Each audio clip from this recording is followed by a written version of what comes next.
بسم اللہ الرحمن الرحیم۔ السلام علیکم۔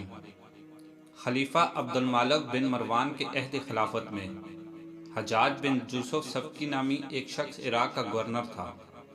آپ اسے محمد بن قاسم کے چچا یاسر کی نسبت سے بھی جانتے ہیں اور ایک ظالم و جابر حکمران کے حوالے سے بھی جانتے ہیں۔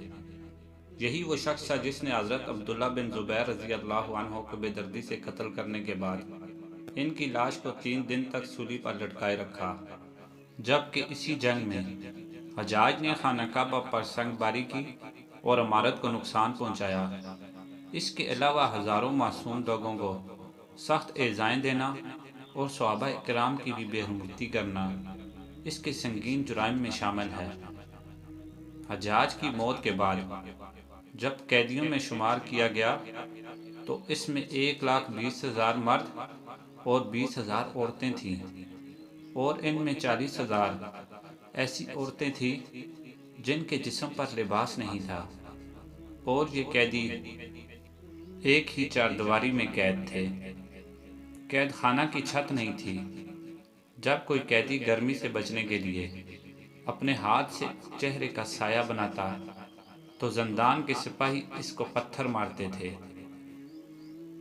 انہیں جو کی روٹی میں ریت ملا کر کھانا دیا جاتا تھا اور پینے کے لیے کڑوا پانی دیا جاتا۔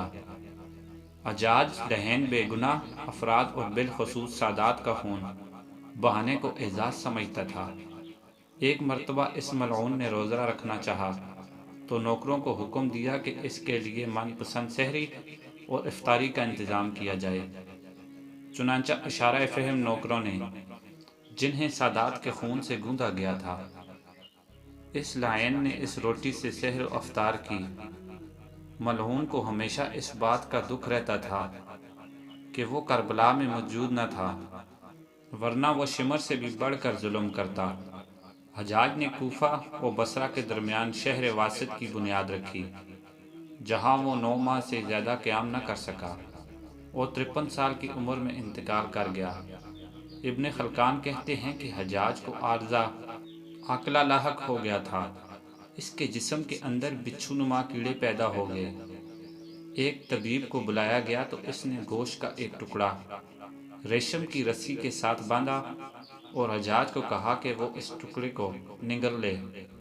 حجاج نے گوشت کا ٹکڑا نگلا اور کچھ دیر بعد ریشم کی ڈور سے اس ٹکڑے کو کھینچا گیا تو اس ٹکڑے پر بہت سارے کیڑے چمٹے ہوئے تھے۔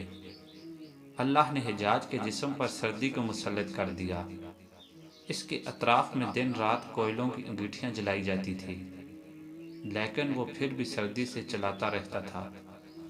اس نے حسن بصری سے اپنے درد و الم کی شکایت کی تو انہوں نے کہا، میں نے تجھے بے گناہ افراد اور بالخصوص سادات کے قتل سے منع کیا تھا، لیکن تو باز نہ آیا۔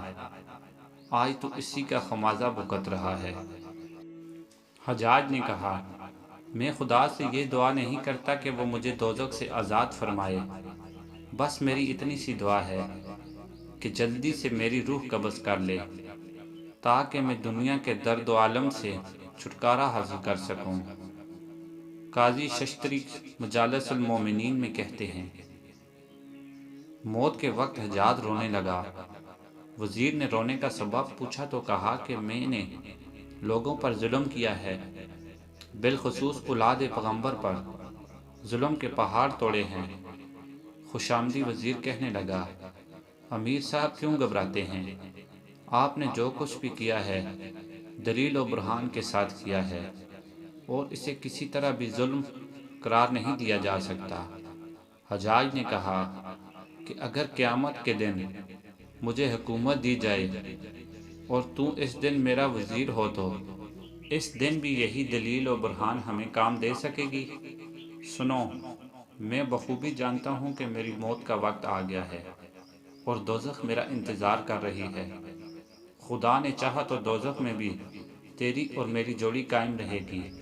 موت کے وقت اس کے جسم میں کیڑے پڑ گئے تھے جو اسے ایک پل چین نہ لینے دیتے تھے۔ اس کے ساتھ ساتھ اس کے جسم پر شدید سردی مسلط کر دی گئی۔